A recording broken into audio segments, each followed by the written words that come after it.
The council chamber felt different that morning, though most of the assembled delegates could not say exactly why. The massive circular room stretched 300 meters across, with seats arranged in ascending tiers that reached toward the domed ceiling. Holographic displays floated above each delegation section, showing real-time translations and voting records. It was the heart of galactic governance, where 500 species gathered to decide the fate of thousands of worlds. President called the session to order with a strike of the resonance gavel. The leader had held this position for 12 years, and he performed the opening ritual with practiced ease. His 4 eyes scanned the chamber as the various delegates settled into their seats. The delegation argued among themselves as usual. The ambassador was reviewing documents on her data pad. The representatives sat in perfect formation, as they always did. But something was wrong. Noticed it first in the seating pattern. There were gaps, not many but enough to be visible. The human section, which normally held 47 representatives from various Earth colonies and territories, stood completely empty. Every single seat remained vacant. "Where are the humans?" asked his assistant, a young named. Checked his data pad and frowned. No notification of absence was filed, President. Their schedule shows they should be present.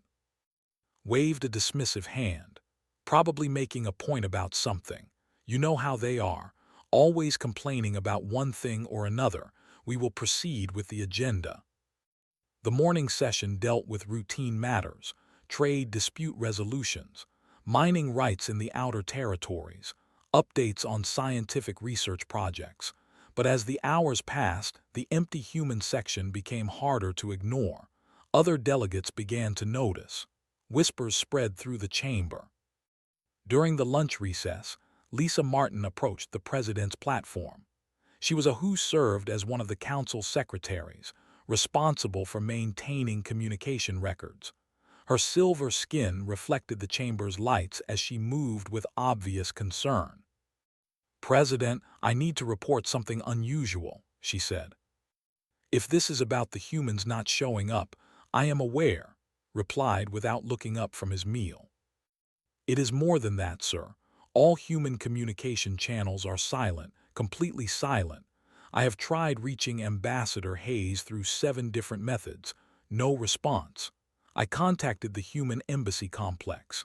The automated system says all staff are unavailable. I reached out to their military liaison office. Nothing." Finally looked at her. Nothing at all. Not a single reply from any human official, anywhere in council space. The president considered this for a moment, then shrugged. Technical problems, perhaps, or they are coordinating some kind of protest. The humans do enjoy their dramatic gestures. File a formal inquiry and continue attempting contact. They will respond eventually. But Lisa Martin was not satisfied. She spent her lunch break making more calls. She contacted human trade stations, got automated responses only. She tried reaching human merchant vessels that regularly docked at council stations. The vessels were gone. She checked the arrival schedules for human diplomatic couriers. All flights canceled. A cold feeling settled in her stomach.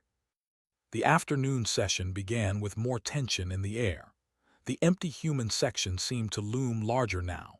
Other delegates kept glancing at it between agenda items. Finally, during a debate about patrol routes in the border sectors, Commander Brandon Cole stood to speak. He was the liaison officer from Admiral Gregory Stone's Fleet Command, with a reputation for blunt honesty. "President, I must interrupt this discussion with urgent information," Brandon said. "Our patrol coordination with human vessels has broken down completely. As of 3 days ago, every human ship from joint operations. They pulled back from all shared patrol sectors, canceled training exercises, and closed their military communication channels. We assumed this was temporary, but now I am not so certain." A murmur ran through the chamber. Its expression hardened. "Did they give any explanation?" "None, sir. They simply left. Professional, organized, complete withdrawal. When we tried to contact their fleet commanders, We received automated messages stating that human forces were being reassigned to other duties. What other duties? Demanded. The messages did not specify. The chamber erupted in discussion. Delegates stood and shouted questions. Others activated their communication devices to contact their own governments. The ordered session dissolved into chaos. Struck the resonance gavel repeatedly, trying to restore order. Silence, silence. We will not panic over this. The humans are clearly upset about something and staging some kind of coordinated withdrawal. It is childish, but not unprecedented. We will send a formal delegation to Earth and resolve whatever petty grievance has prompted this behavior. But Lisa Martin was scrolling through records on her data pad, and what she found made her blood run cold. She stood suddenly, her voice cutting through the noise. President, I request permission to speak. The chamber gradually quieted, gestured impatiently. What is it, Secretary Martin?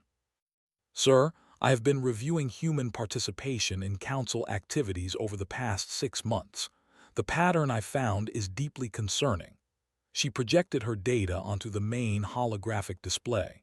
Graphs and charts appeared, showing declining numbers over time. 6 months ago, humans began gradually reducing their presence in council operations. They personnel from 14 joint committees. They canceled 11 major research collaborations.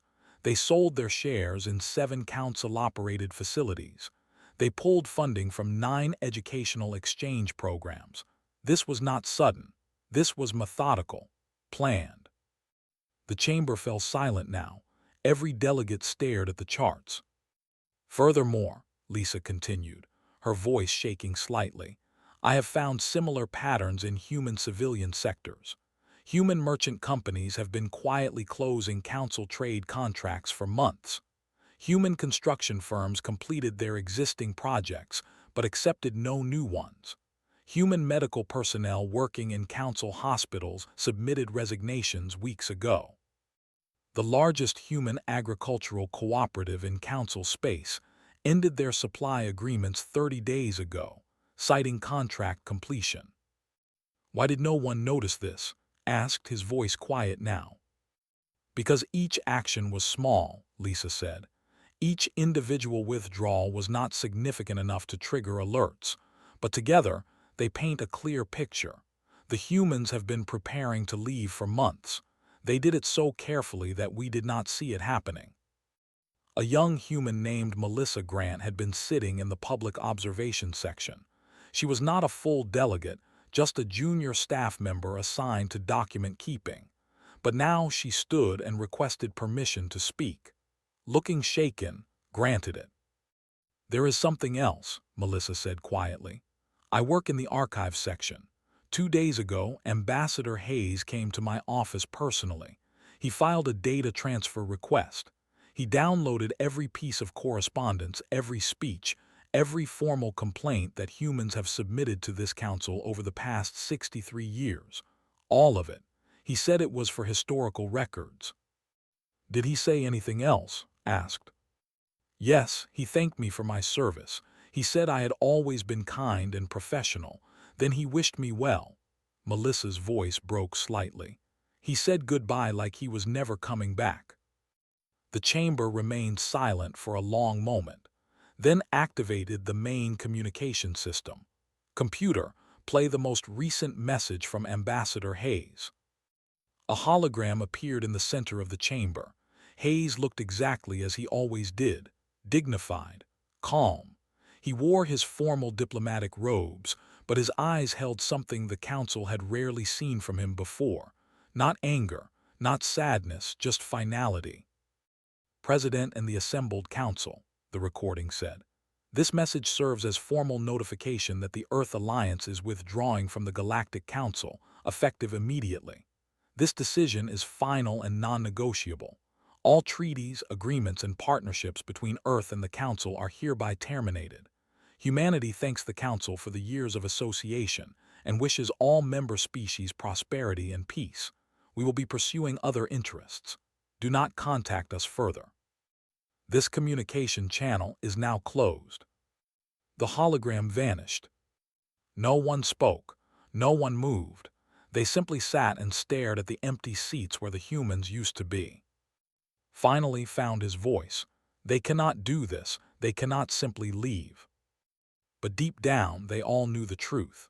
The humans were already gone, and they had departed so quietly, so completely, that the council had not even noticed until it was far too late. The emergency committee met in a smaller chamber deep within the council complex. President had assembled 20 delegates representing the most powerful species. They needed to understand what had gone wrong and how to fix it. The mood in the room was tense. "We need to review everything," said. "Every interaction with humanity over the past decade. Find out what triggered this reaction. Find leverage we can use to bring them back to the table." Foster sat near the back of the room, taking notes. She was a junior diplomat from the delegation, only 3 years into her council service. She had been assigned to help with the investigation because of her research background. While the senior delegates argued about political strategy, decided to do something practical. She went to the archives. The council archives contained everything. Every speech, every vote, every formal document filed over the past 200 years, requested access to all human-submitted materials. The computer processed her request and displayed a shocking result. There were over 4,000 documents. She began reading. The first formal grievance was filed 63 years ago, shortly after humans joined the council. It was a complaint about voting procedures. Humans pointed out that their population and economic contribution entitled them to more voting power under the council's own charter. The request was marked as under review and then apparently forgotten. No one ever responded to it. Kept reading, the pattern repeated over and over. Humans would file a complaint. The complaint would be acknowledged, then nothing would happen. Sometimes it would be sent to a subcommittee. Sometimes it would be marked for future consideration. But the result was always the same. Nothing changed. 20 years ago, there was a cluster of desperate messages from a Captain Daniel Warren. His colony ship had settled on a world in the outer territories. Pirates were attacking regularly. Captain Warren filed 11 requests for council military assistance. Each request was more urgent than the last. "We have lost 23 colonists in the last raid," one message read. "The pirates know we are undefended. They are getting bolder. We need help. Please respond." The requests were marked as low priority by the military committee. Found the committee meeting notes. The military representative had argued that council forces were stretched too thin to protect every minor human settlement in the frontier regions.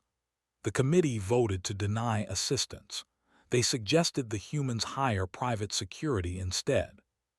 Found later records showing that 17 human colonies in that sector were eventually abandoned. The survivors fled to more protected regions. Total casualties from pirate raids exceeded 2,000 people. The council never sent help. She kept reading, and what she found made her feel sick. 15 years ago, Dr. Helen Pierce had presented evidence to the Trade Committee that several council members were violating treaty terms with human merchants. The violations were technical but significant, costing human companies billions in lost revenue. Dr. Pierce had compiled 600 pages of documentation. She requested a formal hearing. The hearing was scheduled, then postponed again, then postponed 4 more times. Eventually, Dr. Pierce stopped requesting a new date, found her final message to the committee. It was brief and cold. "I understand that the council has no interest in addressing these violations. I am withdrawing my complaint. Humanity will find other solutions." The Trade Committee never responded to that message either. Spent hours going through medical research records. Human scientists had made incredible contributions to galactic medicine. Dr. Martinez had developed treatments for 3 different diseases that affected multiple species.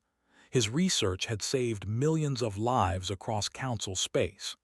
In return, he requested access to the Council medical database to continue his work. The request was, the Medical Council argued that humans had not been members long enough to access sensitive research data. Dr. Martinez pointed out that his own research was in that same database, available to everyone else. He asked how this made sense. No one answered him. The pattern went on and on. Human researchers were resources. Human merchants were given unfavorable trade terms. Human diplomats were excluded from important committees, and every time humans complained, their complaints vanished into the bureaucracy. 5 years ago, Ambassador Hayes filed an urgent warning about the Dominion. Human intelligence had detected military buildup along the border. Hayes provided detailed evidence and requested a council security review. The Security Committee dismissed his concerns as speculative and alarmist. Hayes filed 3 more warnings over the next 6 months, each with more evidence than the last. The committee never even brought the matter to a vote. In the meeting notes, one delegate commented that the humans always overreact to potential threats, and another suggested that Hayes is trying to justify increased human military spending. Found communications between Ambassador Hayes and human military commanders. They were discussing the threat privately, making their own defensive preparations. They had stopped expecting help from the Council. But the worst discovery came when accessed the financial records. She needed authorization from the Administrative Council, which took 2 days to obtain. When she finally saw the numbers, she understood why humans had left. Humans paid 38% of the Council's total military budget. They contributed 27% of the general operating budget. They funded 43% of scientific research initiatives, but their voting power in the Council was only 8%. Every request to adjust this imbalance had been, or ignored. Calculated the numbers. Over the past 63 years, humans had contributed approximately 90 trillion credits, more than they had received in benefits or services from the Council. They had essentially been funding the Council's operation while being treated as junior members with minimal say in decisions. She compiled everything into a comprehensive report: 63 years of grievances, thousands of ignored complaints, systematic marginalization and exploitation. She took the report to President. The President read it in silence. His 4 eyes moved across the pages, and with each page his expression grew darker. Other committee members read over his shoulder. The room became very quiet. "This cannot be accurate," finally said. "Surely some of these complaints were addressed." "I checked every single one," replied. "None were resolved to human satisfaction. Many were never even acknowledged beyond the initial receipt confirmation." A delegate named spoke up. He was old, one of the longest-serving council members. "I remember some of these. I remember when Hayes brought the warnings. We thought he was being paranoid. Humans always seemed so concerned about military threats. We thought it was because they came from a violent world."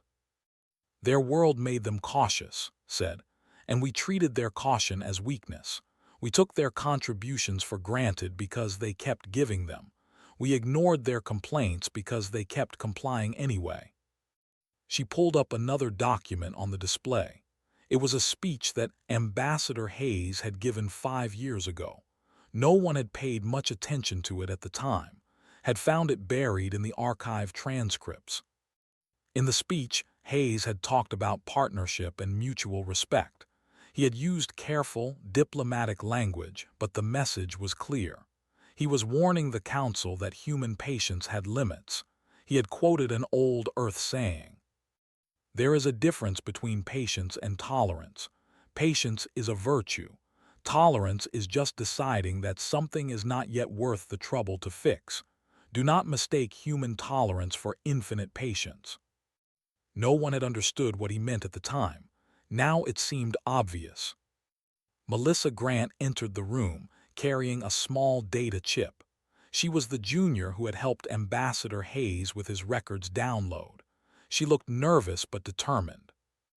"I found something else in the archives," she said. "Ambassador Hayes left a personal file. It is marked as public record, available to anyone who requests it. He uploaded it the day before he left. I think you should see it." She inserted the chip into the reader. A video file appeared on the display. It was Ambassador Hayes again, but this time he was not in his formal robes. He wore a simple suit. He sat in what looked like his personal office, with family photos on the wall behind him. "My name is Hayes," the recording began. "I have served as Earth's chief ambassador to the Galactic Council for 47 years. This message is for the historical record, and for anyone who wonders why humanity chose to leave." He proceeded to speak for 20 minutes. He did not sound angry. He did not raise his voice. He simply stated facts. He listed examples of how humans had been treated. He talked about the colonies that begged for help and received none. He discussed the scientists who were resources despite their contributions. He mentioned the merchants who operated under unfair terms. He explained the financial imbalance. "We tried to fix these problems through proper channels," Hayes said in the recording. "For 63 years we filed complaints, requested hearings, proposed reforms. We were patient. We were diplomatic. We followed every rule and procedure, and we were ignored. Some might ask why we did not fight harder, why we did not demand change more forcefully. The answer is simple. We respected the Council's processes. We believed in the system. We thought that if we just presented enough evidence, showed enough good faith, contributed enough value, eventually we would be treated as equal partners. We were wrong."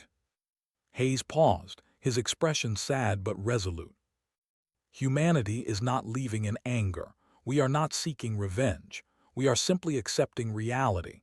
The Council does not value us as partners. It values us as resources, as sources of funding and labor and innovation, but not as equals. After 63 years, that will not change. So we leave. We wish the Council well. We hold no ill will. But we will not continue to invest our time, money, and lives in an organization that does not respect us. We will build something better elsewhere." The recording ended.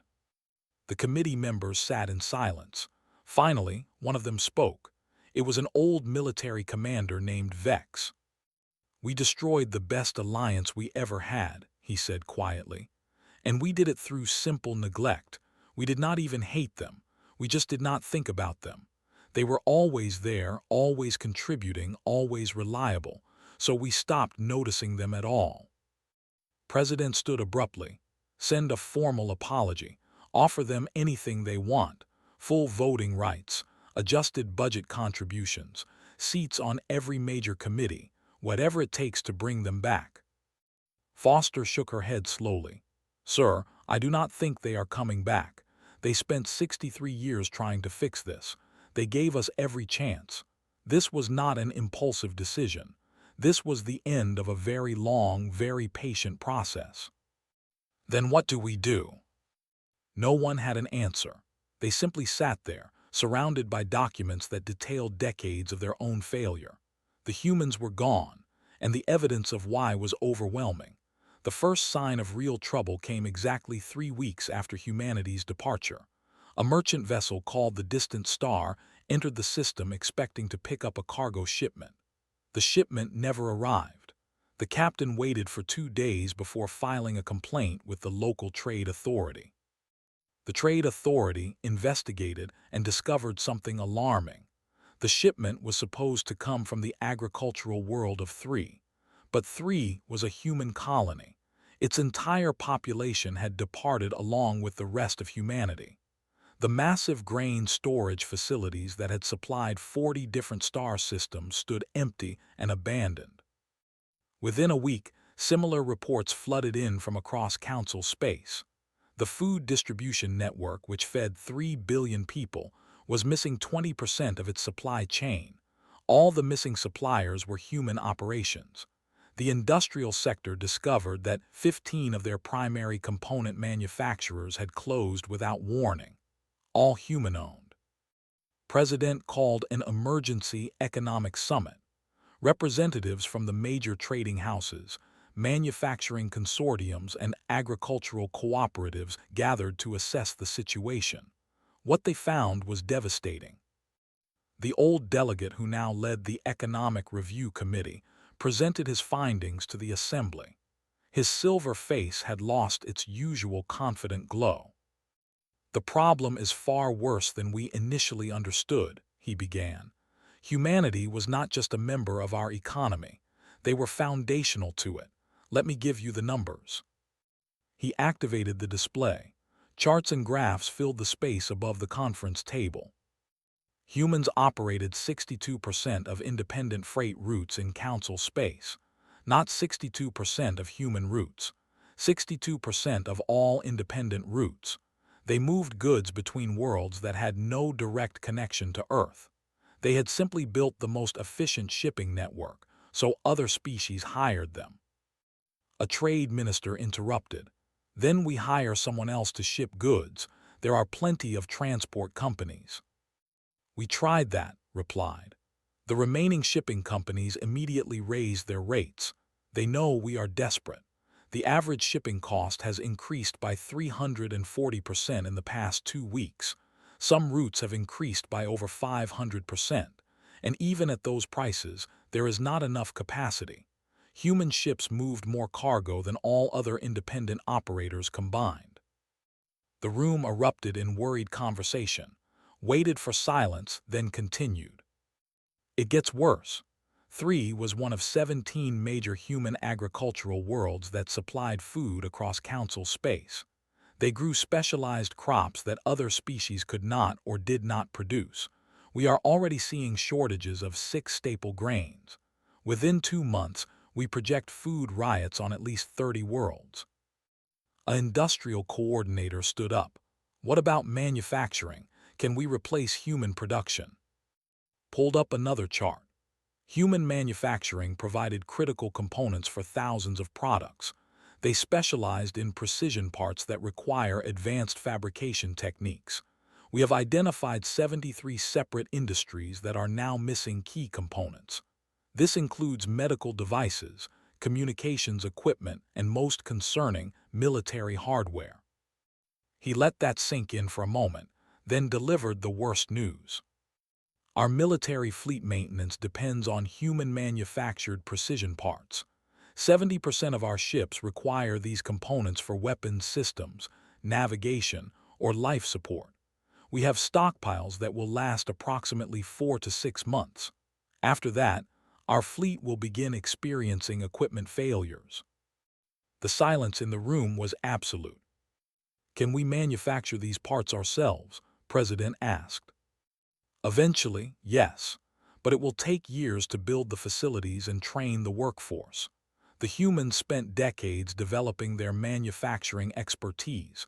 We cannot replicate that overnight. And in the meantime, we will face critical shortages across every sector of our economy." Over the next few days, more problems emerged. Medical facilities across council space discovered that 85% of their broad-spectrum antibiotics came from human pharmaceutical companies. The remaining 15% of production could not meet demand. Prices for available medicines increased by 600% within a week. Scientific institutions lost access to research databases that humanity had maintained. Dr. Martinez's medical research platform, which thousands of council scientists had used for 15 years, went dark. All the data was gone, presumably transferred back to human space. Projects that depended on that data ground to a halt. Educational programs fell apart. Human universities had hosted over 30,000 students from other council species. Those students returned home to find their academic records transferred, but their ongoing research projects abandoned. Universities across council space had partnered with human institutions for exchange programs, joint research, and shared facilities. All those partnerships ended simultaneously. Foster spent her days compiling reports on the economic damage. Each report was worse than the last. She discovered that the problem went even deeper than the obvious gaps. They were subsidizing us, she explained to Melissa Grant over lunch in the council cafeteria. The humans were charging below-market rates for most of their services, not because they had to, but because they wanted to support the council's mission. They believed in what we were supposed to be doing. Melissa picked at her food. How far below market rates? On average, about 30 to 40% less than comparable services from other species. For some specialized services, they charged 60% less. When I factor in the actual value of what they provided, the economic loss to the council is approximately 14 trillion credits per year. That is more than the entire council general budget, Melissa said. Yes, it means the humans were essentially running a significant portion of council operations at their own expense. They never asked for recognition or compensation. They just did it. The true scope of human contribution became clearer each day. Carl's automated factories on Luna had produced 70% of the advanced computer processors used in council space. Those factories now sat idle, their access codes locked, their production lines silent. The price of computer processors increased by 800%. Technology companies scrambled to find alternative suppliers. There were none with comparable capacity. Human construction firms had been building infrastructure across council space. When they left, 467 projects stopped immediately. Half-built hospitals, unfinished transit systems, partially completed research stations, all abandoned. The council tried to hire other firms to complete the work, but most of the projects used human-designed systems that other species did not fully understand. The financial markets began to panic. Major trading houses that had depended on human partners faced bankruptcy. Insurance companies that had covered human-operated facilities discovered their portfolios were suddenly full of worthless policies. Stock values for companies connected to human trade routes collapsed. The council's central bank had to intervene to prevent a complete market crash. President authorized a team to attempt contact with Earth. They sent formal messages through every channel they could find. All messages received the same automated response. The Earth Alliance is not currently accepting communications from the Galactic Council. Please direct all inquiries to the diplomatic archives for historical reference. This channel is closed.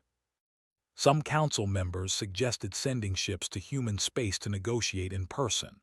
The military reviewed that option and reported back with concerning news. Humanity's borders were now clearly marked and enforced. Human patrol ships had established a defensive perimeter around all Earth-controlled systems. They were not hostile, but they were firm. No council vessels would be permitted to enter human space. Called another meeting of the Economic Committee. This time, his news was even worse. I have reviewed historical trade data, he said. Over the past 63 years, humanity contributed approximately 90 trillion credits more to the Council than they received in return. We effectively treated them as a source of free resources. They paid far more than their fair share of costs, received less than their fair share of benefits, and never complained loudly enough for us to notice. But they did complain, Foster reminded him. We just ignored the complaints. Yes, agreed. And now we are paying the price. The current economic projections show a 35% reduction in council economic output over the next 5 years. That is if we can quickly develop alternative suppliers for critical goods. If we cannot, the reduction could be as high as 50%. A young economist named Victor Hayes stood to speak.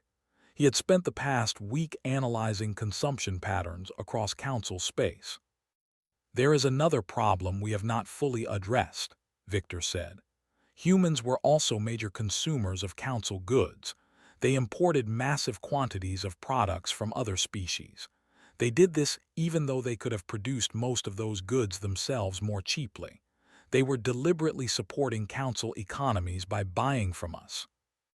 He displayed his analysis. Human consumption supported approximately 12% of the Council's total economic activity. With humanity gone, 12% of our markets just disappeared. Companies that sold primarily to human customers are already filing for bankruptcy protection. We estimate that 10 million jobs across Council space will be lost in the next 6 months, not from lack of human production, but from lack of human consumption.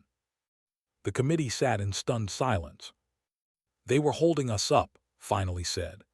The entire Council economy was partially dependent on human generosity, and we did not even realize it. They were our biggest contributors and our biggest customers, and we treated them like minor partners. President had been listening to the reports with increasing despair. Now he stood and addressed the committee. Can we survive this? Economically, I mean. Will the Council collapse? Consider the question carefully. We will not collapse entirely, but we will decline significantly. Quality of life across Council space will decrease. Some worlds may face genuine hardship. The prosperity we have enjoyed for the past 6 decades was built partly on human contributions. Without them, we will be less advanced and more isolated. Is there any way to bring them back? I have reviewed every possible economic incentive we could offer, said, but the humans do not need us. Their economy is self-sufficient. They have the technology, resources, and population to thrive independently. The only reason they stayed in the Council was idealism.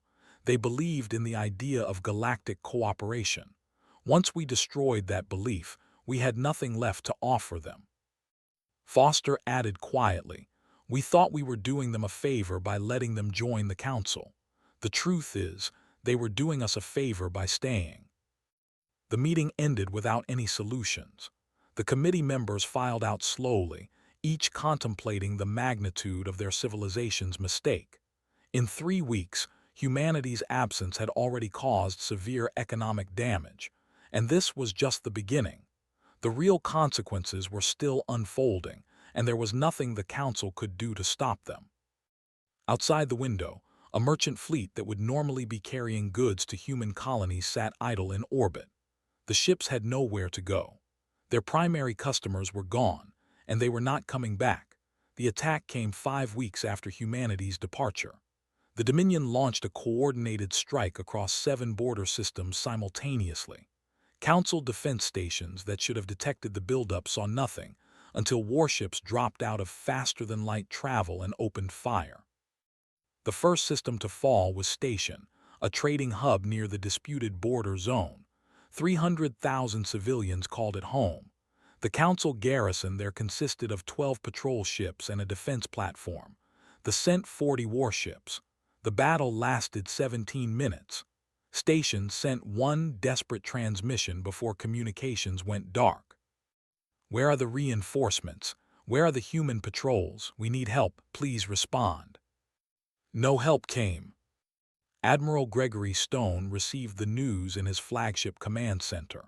The commander had served for 30 years and thought he had seen everything. But the tactical display now showed something he had never witnessed before. 7 simultaneous breakthroughs in Council defensive lines. 7 systems under attack at once. His fleet was already spread too thin to respond to all of them. He called an emergency meeting of the Military Council. The other admirals appeared on holographic displays, each looking as shaken as he felt. How did we miss this buildup?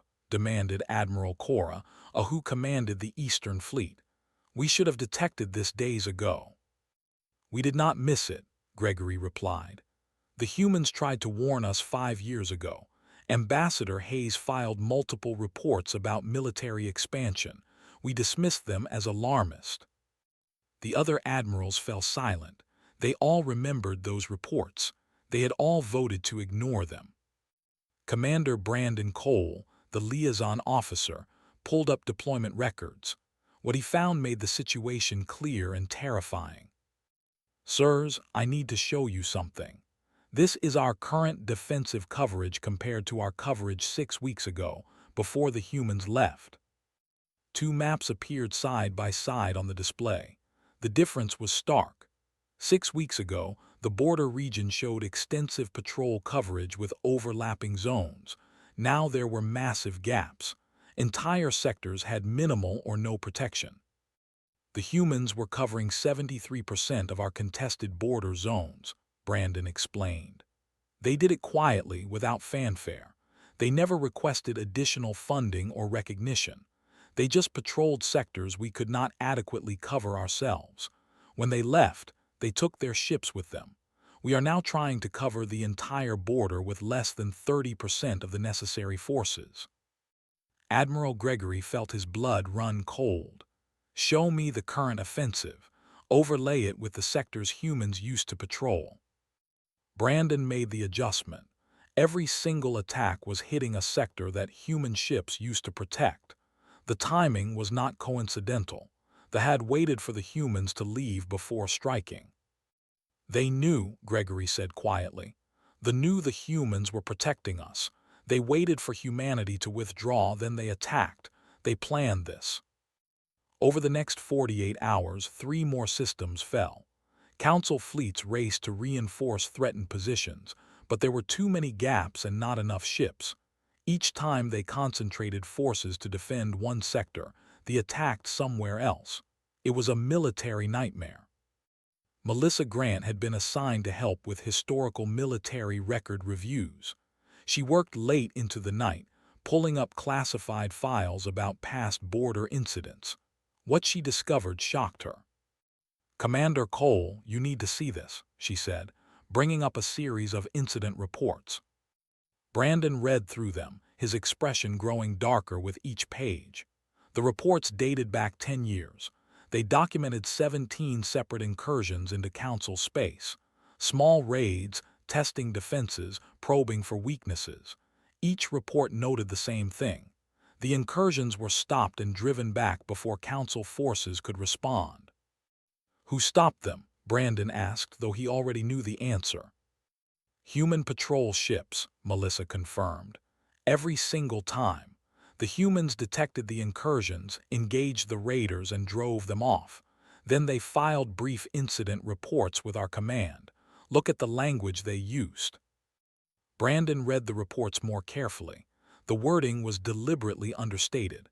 Human patrol encountered unidentified vessels in Sector 7, vessels after brief engagement. No Council assets damaged, resuming normal patrol duties. They made it sound routine, Brandon said. Like it was no big deal.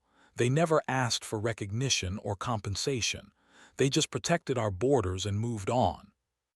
There is more, Melissa said. She pulled up another file. I found communications between Ambassador Hayes and human military commanders. They discussed these incidents privately. The humans knew they were testing our defenses. They knew the Council fleet was inadequate, so they quietly filled the gaps themselves. One communication in particular stood out. It was from Admiral Clark, the human fleet commander, to Ambassador Hayes. The message was 3 years old. Ambassador Hayes, I must again express concern about Council defensive posture. Our patrols are now covering 80% of the border sectors. Council forces are concentrated around major population centers, but leave vast stretches of frontier space undefended. If we ever withdraw our ships, they will strike immediately. I recommend formal discussion with Council military command about this vulnerability.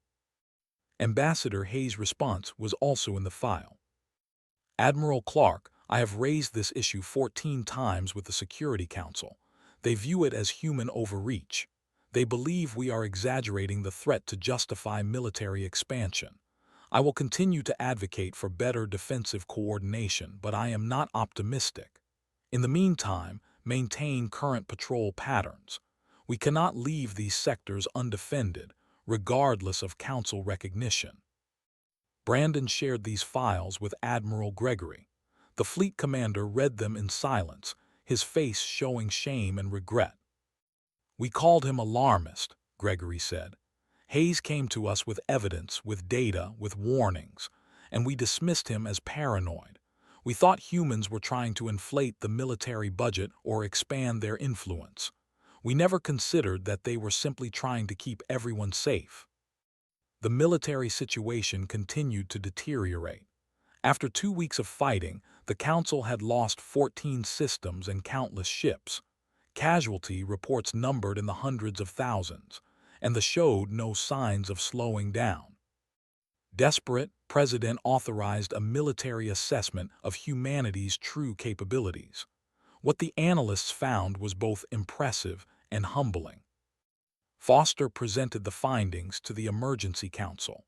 She had been working with military intelligence to compile the data. "We have significantly underestimated human military power," she began. "Earth Alliance maintains a fleet of over 8,000 warships. For comparison, the entire Council fleet consists of approximately 6,000 ships." The room erupted in shocked conversation, waited for silence. Furthermore, human ships are technologically superior to Council vessels in most categories. Their weapons systems are more advanced, their defenses are stronger, and their faster-than-light drives are faster. The humans had the most powerful military force in known space. They always did. "Then why did they not dominate us?" asked. "Because they chose not to," replied simply. "Human military doctrine, as we understand it from public records, emphasizes defensive rather than offensive operations. They built their fleet to protect their people and their allies, not to conquer others." She displayed another set of data. "We found records of internal human military planning documents that were made public after their departure. These documents show that human commanders were aware of their military superiority. Some junior officers even suggested that humanity should demand better treatment from the Council, backed by implicit threat of force." "What happened to those officers?" someone asked. "They were reprimanded," said. "Human military leadership rejected any suggestion of using force for political purposes. Admiral Clark himself wrote in one memo, 'We do not threaten our allies into respecting us. We earn respect through our actions. If the Council does not value our partnership despite everything we have done, then the relationship is not worth maintaining. But we will never use fear to force compliance.'" The room fell silent. The implications were staggering. Humanity could have demanded anything from the Council. They had the military power to enforce their will.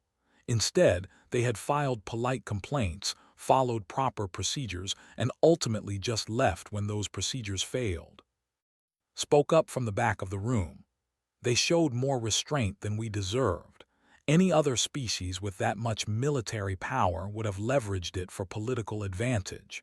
The humans just used their strength to protect others, even those who did not appreciate the protection." The military assessment continued. Human ships had been operating in Council space for 63 years. They had participated in joint operations, training exercises, and shared patrols. Council military personnel had worked alongside human crews countless times. The reviews of those experiences showed a consistent pattern. Human forces were professional, disciplined, and remarkably patient with less experienced Council crews. They shared tactical knowledge freely. They responded to distress calls from any species, not just their own people. They took the dangerous assignments without complaint, and they never asked for special treatment or additional compensation. Captain Anderson's service record was particularly revealing. He had commanded a human destroyer for 20 years, most of that time spent on Council border patrol. His logs showed hundreds of encounters with potential threats: pirate raiders, smuggler vessels, scouts. Anderson and his crew had dealt with all of them efficiently and with minimal force. One log entry stood out. Anderson had intercepted a reconnaissance ship inside Council space. The vessel was mapping defensive positions, clearly preparing for future attacks. Anderson disabled the ship and captured the crew instead of destroying them. In his log, he explained his reasoning. "We could have eliminated the threat permanently, but that would have escalated tensions. Council leadership prefers diplomatic solutions, so we captured them intact, documented their mission, and turned them over to Council security. They will probably be released in a prisoner exchange, and they will send another scout eventually.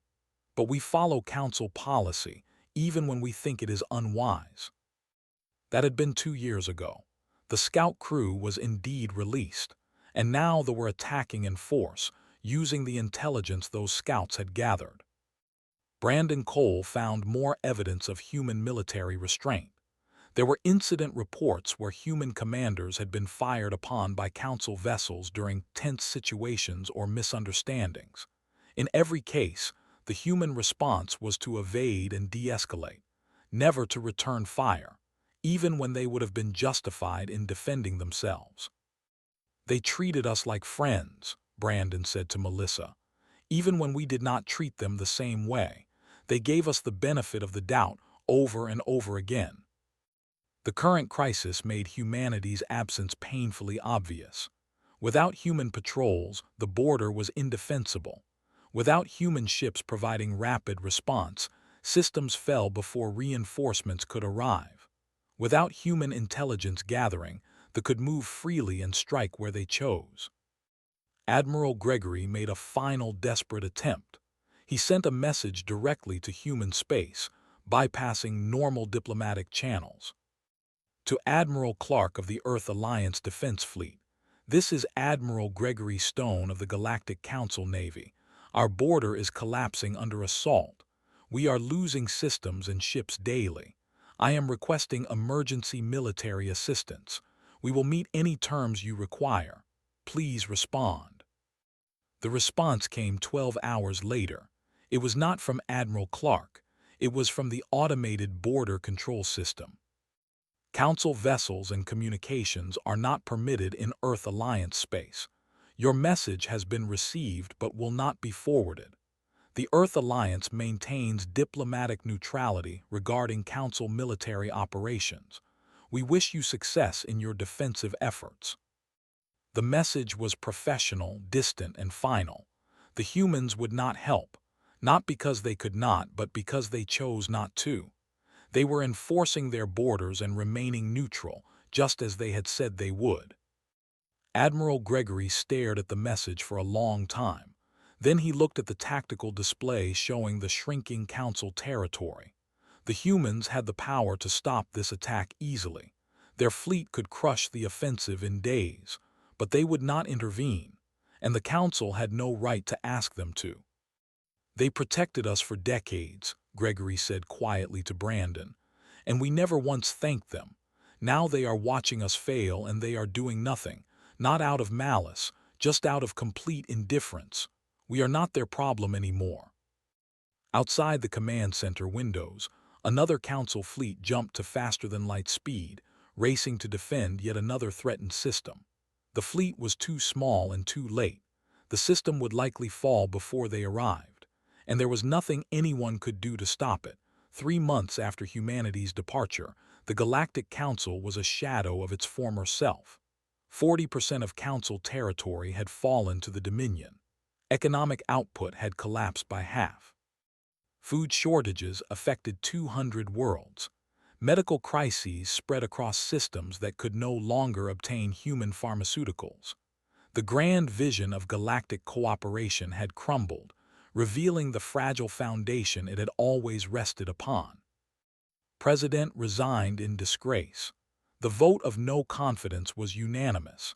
He left the council chambers quietly, a broken leader who had presided over the greatest disaster in council history. His last words to the assembly were simple. "I failed to see what mattered most. I am sorry." In the power vacuum that followed, Melissa Grant found herself thrust into a leadership role she had never wanted.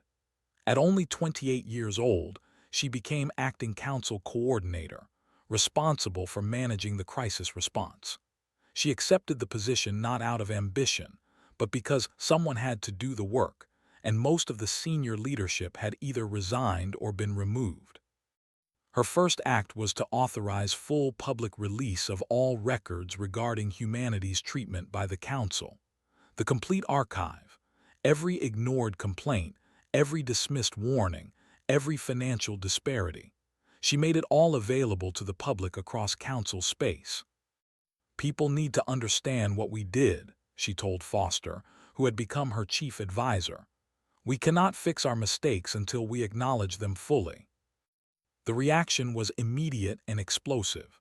Public protests erupted on dozens of worlds. Citizens were furious to learn how their governments had treated humanity, how much humans had contributed, how little respect they had received in return. Several council member governments collapsed under the weight of public outrage. The Prime Minister was forced to step down when his citizens learned about the 17 abandoned human colonies, the colonies that had begged for protection while being helped, the 2,000 colonists who died because council forces never came. The Prime Minister's defense, that the colonies were low priority, only made things worse. The Trade Council dissolved after revelations about how they had blocked Dr. Helen Pierce's attempts to address treaty violations. The economic damage to human merchants had been deliberate and sustained. Citizens, many of whom had benefited from human medical research, were ashamed of their government's actions. Protests were not always peaceful. On some worlds, citizens targeted government buildings. They demanded accountability for the disaster that now engulfed their lives. They wanted to know why no one had listened when the humans warned about why no one had noticed when humans quietly protected their borders, why no one had valued the partnership until it was gone. Melissa worked 18-hour days trying to stabilize the situation. She coordinated defense efforts against She managed food distribution to worlds facing starvation. She negotiated with remaining member species to maintain some semblance of unity. It was overwhelming, but she refused to quit. Someone had to face the consequences of the council's mistakes. One evening, exhausted and discouraged, she returned to her small office in the council complex. There, she found something unexpected. A package had been delivered through normal mail channels. It was addressed to her personally, with a return address from Earth. Inside was a data chip and a handwritten note. The note was from Ambassador Hayes. "Ms. Grant, you were always kind and professional, even when you did not need to be. I appreciated that more than you know. I am sending you something that might help in these difficult times. It is not much, but I hope it provides some perspective. I wish you well. Respectfully, Hayes." Melissa inserted the data chip into her reader. It contained a personal journal that Ambassador Hayes had kept during his 47 years of service. The entries spanned decades, offering a window into his experiences and thoughts. She began reading, and what she found broke her heart. The early entries were optimistic. Hayes had been excited about humanity joining the council. He believed it was the beginning of a great partnership. He wrote about his hopes for cooperation between species, for shared progress, for building a better galaxy together. As the years passed, the tone changed.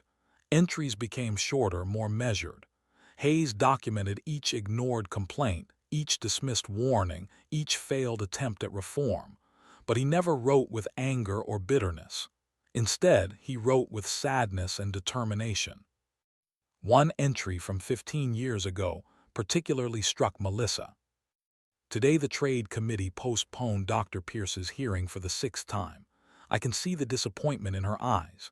She worked so hard on that research, gathered so much evidence, and they just keep delaying. I filed a formal objection, but I doubt it will matter. I am beginning to understand that we are not seen as partners here. We are seen as resources, useful but not important. Still, we must keep trying. If we give up, we become no better than those who ignore us." Another entry from 8 years ago. "They are building military forces along the border. Our intelligence is solid. I presented the evidence to the Security Council again today. They dismissed it again. One delegate actually laughed and suggested I was seeing threats that did not exist. I wanted to be angry, but I just felt tired. How many times can you warn someone before you accept they will not listen? Admiral Clark is frustrated. He wants to stop sharing intelligence with the Council. I told him we must continue. Not because they deserve it, but because lives are at stake. We do not protect others because they appreciate it. We protect them because it is the right thing to do. The final entries, written in the weeks before departure, were the most revealing. We have made the decision to leave. It was not made in anger despite what the council will probably think. It was made with great sadness and after very careful consideration. We tried for 63 years. We contributed everything we could. We followed every procedure, respected every rule, gave every benefit of the doubt, and it was not enough. The council does not value us. They value what we provide, but they do not see us as equals. I cannot ask my people to continue investing their lives and resources in an organization that does not respect them. So we leave, not with threats or ultimatums, just quietly with dignity. We will build something better elsewhere. Melissa read the entire journal over 3 days. When she finished, she understood. The humans had not left because of one incident or one insult. They had left because of thousands of small cuts over decades, death by 1,000 dismissals, and through it all, they had maintained their dignity and their principles. She called a meeting of the remaining council leadership. She shared portions of Hayes' journal with them. The room was silent as they listened to excerpts being read aloud. "This is what we did," Melissa said when the reading finished. "We took the best allies we could have asked for, and we ground them down through indifference and bureaucratic cruelty. Not because we hated them, because we did not think about them at all. They were always there, always contributing, always reliable, so we stopped noticing." Who had stayed on as economic advisor despite his age, spoke up. "The question now is what we do with this knowledge. We cannot undo the past. We cannot bring them back, but we can learn from our mistakes." "Can we?" asked Brandon Cole, who had also remained in his position. "Or will we fall into the same patterns with someone else? The council still exists. The bureaucracy still exists. What happens when the next species joins and we start taking them for granted too?" It was a fair question, and Melissa had thought about it extensively. We need fundamental reforms, not cosmetic changes, real structural changes to how the council operates, how we make decisions, how we treat member species, how we respond to complaints. We need to build a system that prevents this from ever happening again. Over the next weeks, Melissa worked with a small team to draft comprehensive reforms. They proposed eliminating the complex committee structures that had allowed complaints to be buried. They suggested a direct grievance system where any member could bring concerns directly to the full council. They recommended adjusting voting power to actually reflect contributions and population. They outlined protections against bureaucratic dismissal of warnings. The proposals were radical. They would fundamentally change how the council functioned. Many delegates opposed them. Change was difficult, especially for established powers who benefited from the old system. But the public pressure was immense. Citizens across council space demanded reform. They had seen what happened when their leaders ignored problems and took allies for granted. They did not want it to happen again. Slowly, painfully, the reforms began to pass. Not all of them, not in their strongest form, but enough to make a difference. The council was changing, forced to evolve by the consequences of its own failures. Still, Melissa knew that none of this would bring the humans back. She made one final attempt. She drafted a formal apology from the council, acknowledging every mistake, accepting full responsibility, and outlining the reforms being implemented. She sent it to Earth through every channel available. The response came 3 weeks later. It was not from Ambassador Hayes. It was from the Earth Alliance Diplomatic Office. The message was brief and professional. The Galactic Council's acknowledgement of past grievances is noted and appreciated. The Earth Alliance wishes the Council success in its reformation efforts. However, Earth's decision to withdraw from Council membership remains final. We have established alternative partnerships that better serve our interests and values. We hold no ill will toward the Council or its members, but we will not be returning. We wish you peace and prosperity. This communication channel will now close. Melissa read the message multiple times, hopping to find some opening, some hint of reconsideration. There was none. The humans were done with the council, permanently. She shared the message with Foster. Her friend and advisor read it quietly, then looked up with sad eyes. "They really are not coming back, are they?" said. "No," Melissa confirmed. "They built something new without us, and I do not think we can blame them." In the months that followed, more information reached Council Space about what humanity was doing. They had formed a new alliance network with several younger species that had also been marginalized by the Council. Together, they were building a coalition based on mutual respect and equal partnership. The reports described prosperous human worlds, advancing technology, thriving trade networks. Everything the Council had once benefited from, now shared with different partners who apparently appreciated it more. The humans had not just survived without the Council. They had flourished. Years passed. The Council slowly recovered from the war, though they never regained their lost territory. They rebuilt their economy, though they never achieved their previous prosperity. They implemented reforms, though the changes came too late to fix what had been broken. Melissa remained as council coordinator for 8 years before stepping down. She had done everything she could to repair the damage. It had not been enough, but it was something. On her last day in office, she visited the old council chambers where Ambassador Hayes had once sat. His seat was still there, still empty. The council had left it that way deliberately, a reminder of what they had lost. Melissa stood looking at it for a long time. A young delegate approached her. His name was Peter Marshall, who had only joined the council 5 years ago. He had no memory of the humans or the crisis that had reshaped everything. "Coordinator Grant, can I ask you something?" Peter said. "Of course. I have read all the histories, I have studied the reforms, I understand what happened, but I do not understand why it matters so much. The council survived. We adapted. We moved on. Why do we keep that seat empty? Why remind ourselves of a failure from so long ago?" Melissa looked at the young delegate with tired eyes. She had been asked this question many times, usually by people too young to remember. "We keep it empty because we need to remember what we lost," she said. "The humans were not just contributors or partners. They were the best example of what the council was supposed to be. They believed in cooperation. They protected others without asking for recognition. They gave more than they received. They showed moral courage and restraint, and we dismissed them as insignificant until they left." She gestured to the empty seat. "That seat reminds us that good allies are rare, that contributions should be valued, not taken for granted, that warnings should be heeded, that respect must be earned through action, not demanded through policy. The humans taught us those lessons by leaving. We keep this seat empty so we never forget them." Peter looked at the seat with new understanding. "Do you think they will ever come back?" "No," Melissa said. "They have moved on. They built something better without us. And that is our punishment, not that they hate us, but that they do not need us anymore. They are doing fine without the council, better than fine, actually. And we have to live with knowing we had them as allies and lost them through our own negligence."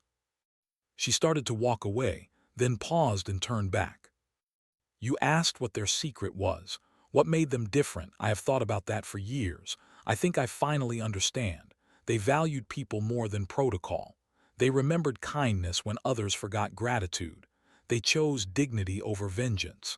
And they knew when to walk away from something that did not serve them anymore. Those are simple principles, but somehow we could not manage any of them." Melissa left the chamber, leaving Peter standing alone with the empty seat.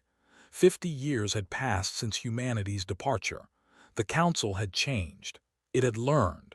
But it would never be what it could have been. That opportunity was gone, lost in the silence of that departure. Somewhere in distant space, humanity thrived with new allies who valued their partnership. They had built the kind of coalition the council was supposed to be: fair, respectful, based on mutual benefit rather than exploitation.